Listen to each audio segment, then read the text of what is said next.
Hoy vamos a hablar de los archivos en documentación sanitaria.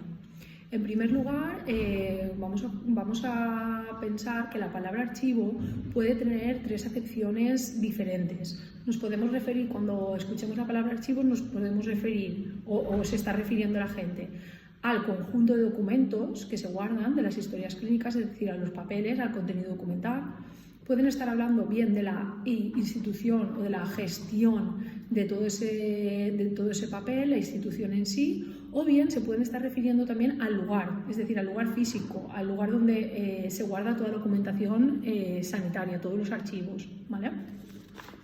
Luego os quería comentar también que según la Ley 3 del 2005 de archivos, se suelen dividir, se suelen explicar o clasificar dependiendo del uso que se hace de estos archivos. Es decir, podríamos decir que hay 4 tipos de archivos de más uso a menos uso y reciben diferentes nombres. El archivo de gestión sería todo aquel que utilizamos en nuestro día a día, en las actividades y en la gestión de una tarea, de un hospital, de una clínica, y podemos decir que la documentación está activa, es decir, está viva y está en movimiento. Los archivos centrales serían el eslabón siguiente y ya no hablamos de documentación activa, sino hablamos de documentación semiactiva, es decir, no se utiliza tanto, pero tiene una consulta de uso frecuente, ¿vale? La solemos consultar con bastante frecuencia. En tercer lugar tenemos los archivos intermedios, en los que también se guarda documentación semiactiva, pero el uso y la consulta que se le hace es muy escasa, ¿vale? Es ocasional. Y por último, los archivos que menos se consultarían serían los archivos que llamamos históricos, que tienen que ver con documentación que se guarde por su valor histórico, su valor e importancia para la comunidad, ¿vale? Más que nada. Luego también os quería comentar otro apartado que me parece relevante, que es cómo se organizan los archivos. Tenéis que tener en cuenta que actualmente la mayoría de los hospitales se han adaptado o han adaptado los archivos en papel a historias clínicas digitales, y esto es lo que tiende a ser la actualidad, ¿de acuerdo? Tienden a desaparecer realmente los archivos en papel, los lugares en papel, etc. No obstante, en casi todos los hospitales siempre hay algún tipo de prueba, algún tipo de papel.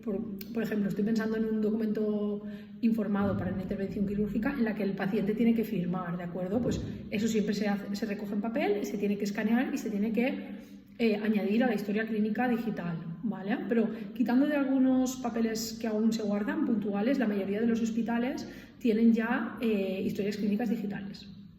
No obstante, podemos encontrar algún hospital, algún hospital privado, alguna pequeña clínica privada, etcétera, en la que aún se utilice el papel como medio principal, ¿de acuerdo? Por tanto, cuando hablamos de archivos, podemos clasificarlos en archivos centralizados o archivos descentralizados.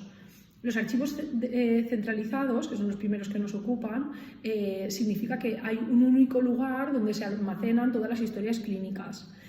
Este tipo de distribución sería a la que tenemos que aspirar, sería la correcta, ¿no? la más adecuada, ya que tiende a hacer una historia clínica integrada, una historia clínica acumulativa y única, ¿vale?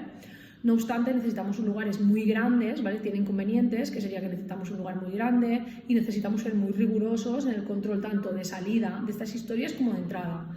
Y tenemos que tener también un buen circuito de la documentación para que sea rápido tanto su acceso, ¿vale? Cuando lo piden los profesionales, como su vuelta, y que no se pierdan historias clínicas. Y la segunda opción, que serían los archivos descentralizados, significa que las historias clínicas no están en un único lugar, sino que se pueden agrupar dependiendo de varias características o ítems, ¿vale? Se puede utilizar, por ejemplo, en hospitales donde hay varios edificios muy separados, pues en cada edificio tendrían sus historias clínicas. Se puede utilizar también a modo servicio, por ejemplo, en un hospital donde las historias clínicas pediátricas pues estuvieran en pediatría, ¿vale? O incluso antiguamente se utilizaba con documentos marginales, que se llama, que eran documentos que por la forma que tenían física eran muy complicados meter en el sobre marroncito típico de historia clínica y por tanto se guardaban de manera diferenciada, ¿vale? Perdón.